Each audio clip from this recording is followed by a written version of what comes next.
Para makatuloy sila sa Final Four, kailangan manalo ang Shohoku sa laro nila laban sa Shoyo. Dahil dito, sa wakas ay sumali na sa laro ang ace playing coach ng Shoyo na si Kenji Fujima. At naghari na naman sa laro ang Shoyo.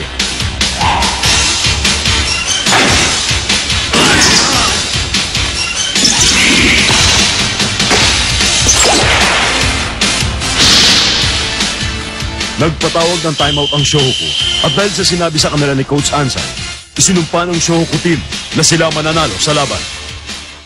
Naalala niyo pa bang sinabi ko sa inyo sa umpisa ng labang ito?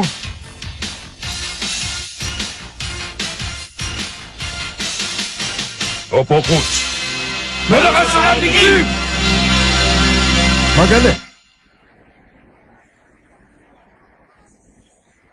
Si Hasegawa, na hindi nakayanan ang galing ni Mitsui nung nasa junior high school pa sila, ay hiniling kay Fujima na gamitan nila ng box 1 defense si Mitsui. Hasegawa, sigurado ko bang kaya mo siya? Tandaan mo, dati siyang MVP. Kakayanin. Tayo na! Oh! Okay, tayo na! Dire-diretso na sa finals! Oh!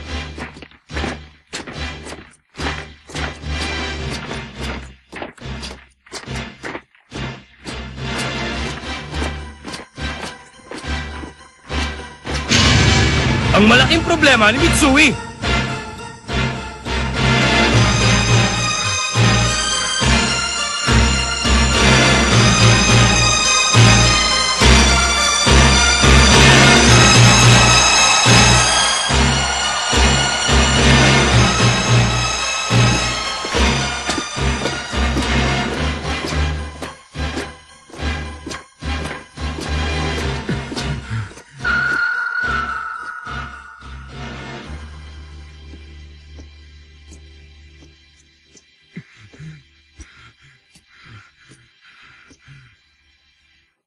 Mitsui.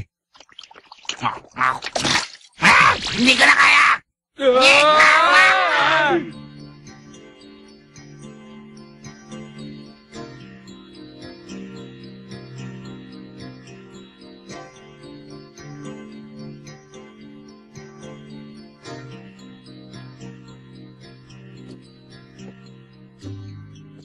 Coach, si Mitsui. Sa palagay ko, dapat ipagpahinga muna natin siya kahit sandali lang. Ano sa palagay ninyo? Tama ka dyan. Kahit na superstar siya nung nasa junior high school pa siya, 2 taon na rin siyang hindi naglaro. At hindi birong kalaban ng Shoyo kaya talagang mapapagod siya. Sige, magwa-warm up na ako. Kaguray. Hindi ko siya aalisin sa laro. Coach? Mitsui, basta kami na ang bahala sa depensa ng Shoyo. Ipapasa namin na ipapasa sa iyo ang bola. Birahin mo sila ng mga 3-point shot. Nakahalata ka na rin, Akagi. Sino bang akala mong kausap mo? Eh di ikaw. Sali ako! Ako rin. Nakaka 2 points pa lang ako habang may 40 na si Rukawa. Wala akong iba maisip kung bakit ganon. Kung hindi dahil puro sa kanya nyo lang pinapasa ang bola, hindi makatarungan. It's not fair. Pasaan nyo naman ako! Huwag mong piliting talunin yung si Rukawa. Hindi mo siya kaya. Para mo na rin binalak suntukin ang buwan. Ano ka mo? Pwede ba huwag ka na magpumilit? Bulok talaga ang jump shot mo. Ano ka mo? Ang teritoryo mo ay ang rebound. Pagdating sa rebound, sa'yo kami lahat umaasa. Rebound ka na lang. Rukawa. O kaya magpa-foul out ka na lang. Yun ang magpapapanalo sa atin. Ulitin mo nga yung sinabi mo! Tayo na, Michi. Miyagi. Pagkatapos ng larong ito, siguradong ikaw na ang tatanghaling #1 rebounder sa distrito. Okay, laban na. Oh! Yung pinag-usapan natin depensa, ha? Oh! #1 sa distrito.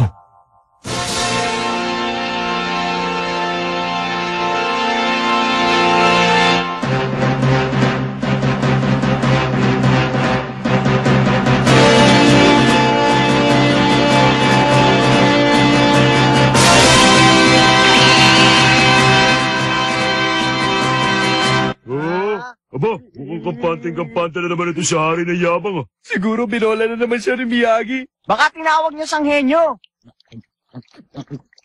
Konti na lang. Humanda kayong lahat sa akin! Defense! Defense! Defense! Defense! Defense! Defense! Defense! Defense!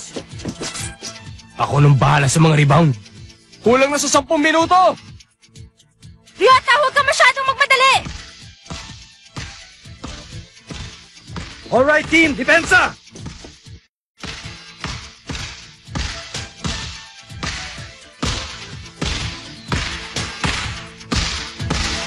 Captain!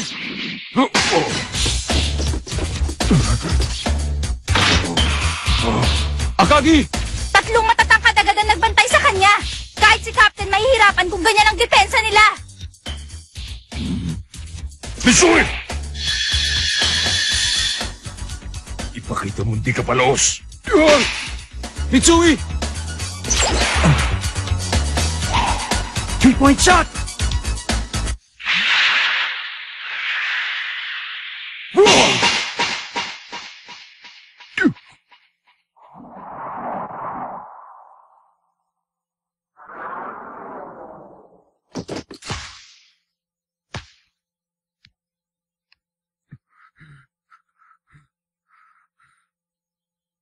Nice one!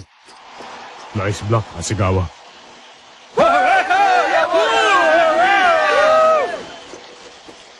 Michi, malas. Box 1 yun. Tama. Gumagamit ng zone defense sa Shoyo. Pero si Hasegawa, minamantuman niya si Mitsui. Yan ang taktika nila para mapigilan si Mitsui sa kagagawa ng mga 3-point shot. Pero maganda nang ipinakita ni Mitsui sa laban. Yung number 6, hindi siya ganong magaling, pero magaling siya kung kumilos.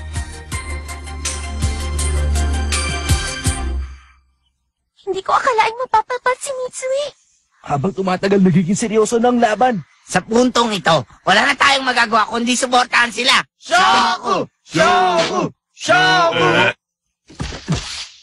Okay, huwag silang palulusot ng team. Okay lang yan, Michi. Total, nandito naman ang number 1 rebounder sa distrito. Ako, si Hanamichi Sakuragi. Ang magpapanalo sa atin. Okay? Ako, number 1 rebounder sa distrito. Ang henyo si Sakuragi. Pero hindi ako matatahimik habang lamang pa sa akin si Rukawa sa puntos.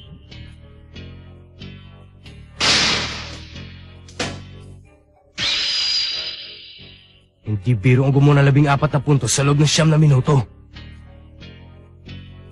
Kailangan makapuntos ako. Pero hindi lang basta puntos. Kailangan yung tipo makakapagpatalbo kay Rukawa at ang Shoyo para wala na makakahirit pa sa kanila.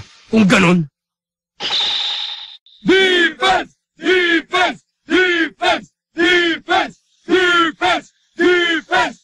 Sige! Sige! Sige! Ginagamitan ng Shoyo si Mitsui ng box 1 defense. Basta mahigpit ang pagbabantay nila sa kanya, lalo siyang mapapagod.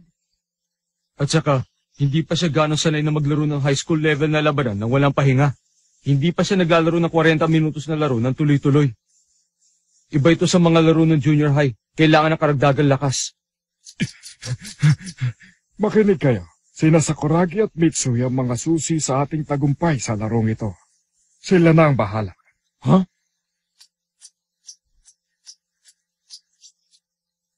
Rukawa, isang tira ka lang sa akin. Sa bola ka tumingin, gunggong. Obserbahan ninyo. Biglang kumanda ang laro ni Sakuragi. Malaking tulong siya para hindi lumaki ang agwat ng score. Dahil sa kanyang mga rebound, lumalakas ang laban natin sa ilalim ng ring. Pero hindi pa rin sapat yun para manalo tayo. Meron pa tayong isang kailangan. Kailangan natin ng 3-point shots ni Mitsui para tuluyang manalo sa labang ito. Nakakainis. Ang kulit niya. Wizard! Alam kong pagod na siya, pero hindi ko siya pwedeng ipagpahinga. Totoo kayang tinalo ko siya nung nasa junior high pa kami. Saan eskwelahan siya nanggaling? Paano ko makakalimutan na isang napakabilis kong kumilos?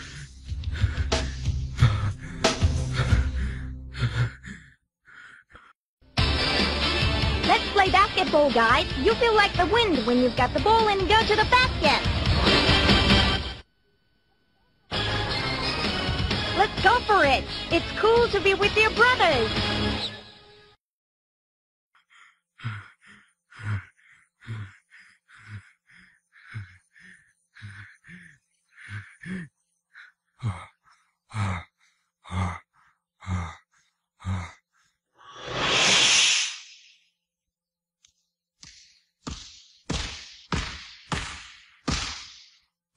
Hindi mo ko kaya, kaya umupo ka na lang.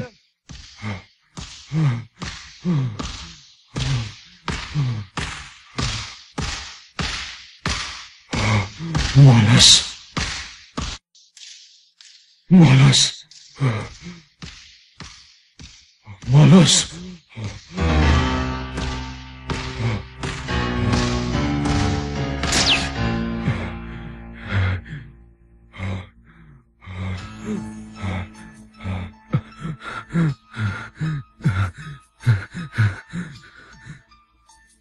Hisashi Mitsui. Hindi mo ko kaya.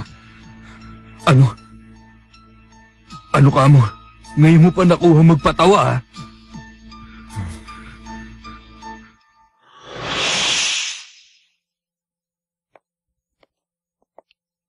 Huh? Yun si... Siya si... Hisashi Mitsui. Huh? Sino ba yun? Kilala niyo ba siya? Hindi eh. Anong tinitingin mo dyan, ha? Ano?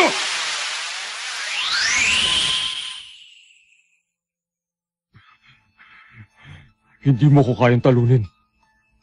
Tinalikuran mo ang basketball. Paano mo ko tatalunin? Hasegawa, sa huling 3 taon na lumipas, ikaw ang pinakamasipag sa amin mag-practice. Pero hindi ka naniniwala sa sarili mo. Magtiwala ka.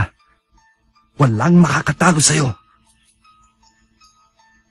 Huwag mo malilitin ang basketball na pang high school, Mitsui.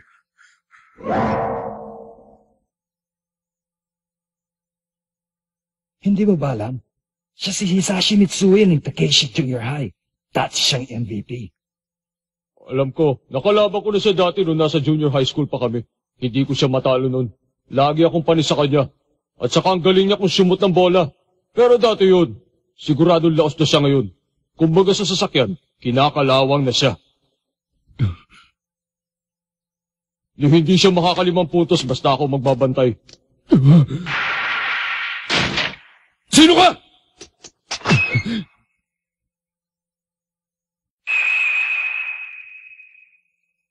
Bakit? Bakit ako nahihirapan sa unang kwentang player nito? Ang isang tira na sabay na patatalbugan si Rukawa at ang Shoyo ay walang iba kung hindi ang isang... Ano, Michi? Ha?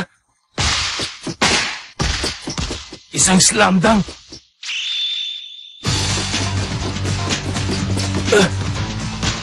Kailangan makadakdak! Sakuragi! Laki na! Ah! Ano ba ang ginagawa mo na Michi? Sakuragi!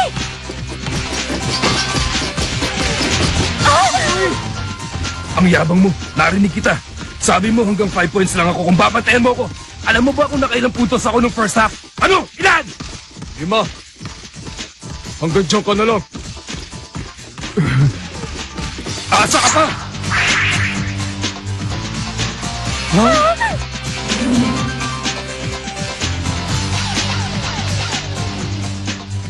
Masyado mong pinwersa.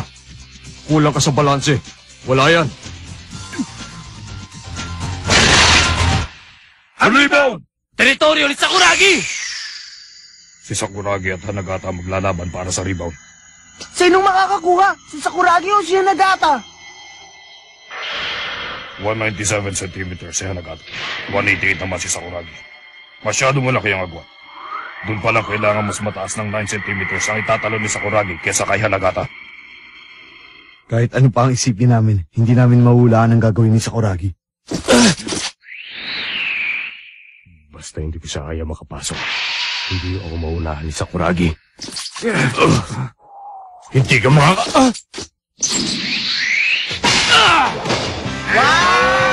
Sakuragi! Yan si Sakuragi ang hari ng ibon! Si Sakuragi ang nakakuha! Aba, tinalo niya pa rin si Hanagata. Tinalo niya si Hanagata sa pamamagitan ng screen out. Sabi na nga ba hindi siya ordinaryo? Imposible. Paano niya ako natalo? Mag-ingat ka, Michi!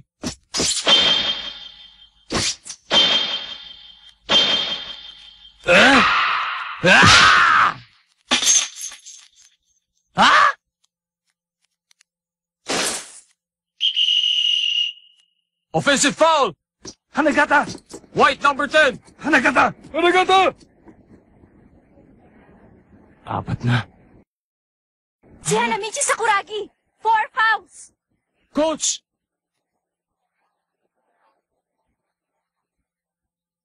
Injury timeout! Anong magagawa mo? Tignan mo naman, siniko siya ni Hanamichi. Talagang babagsak siya. Oo, pero mas nakakaawa si Hanamichi. 4 na ang foul niya. Kapag nakaisang foul pa siya, ano lang siya kung matanggal siya? Baka hindi na natin sila kayanin. Kapag nabangko si Hanagata, malaking dagok yon para sa Shoyo. Hanagata, okay ka ba? Ito, munda ka na.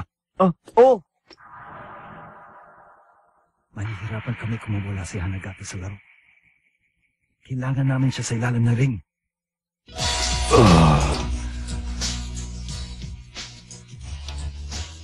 Lagot naman si Sakuragi.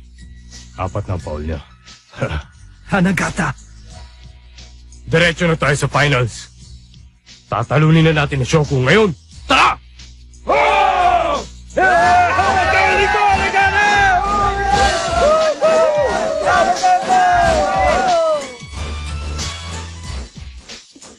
Matapos mangyari yun, Shoyo na naman ang nagdikta sa takbo ng laban.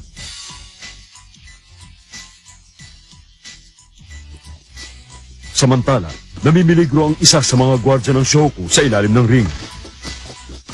Isang foul na lang. Matatanggalan naman ako. Kailangan mag-ingat na at hindi na ma-foul out. Hindi na siya makapagbantay na mabuti at wala na rin siya nakuha na rebound. Dahil matatangkad sila, nakagawa na maraming puntos ang Shoyo sa ilalim ng ring. Salamat kay Rukawa, hindi lumaki ang lamang ng Shoyo sa Shohoku, pero nahirapan pa rin sila makahabol sa kalaban. 5 minuto na lang ang natitira at 12 points ang lamang ng Shoyo. 12 points pa. Sinabi ko naman sa'yo, hanggang dyan ka na lang. Yabang mo.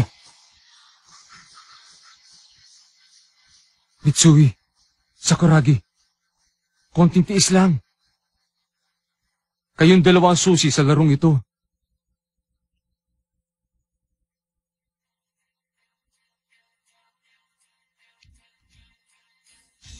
Si Mitsui ay pagod na. Samantalang isang foul na lang ay matatanggal na si Sakuragi. Matatalo nga ba ang Shohoku sa larong ito?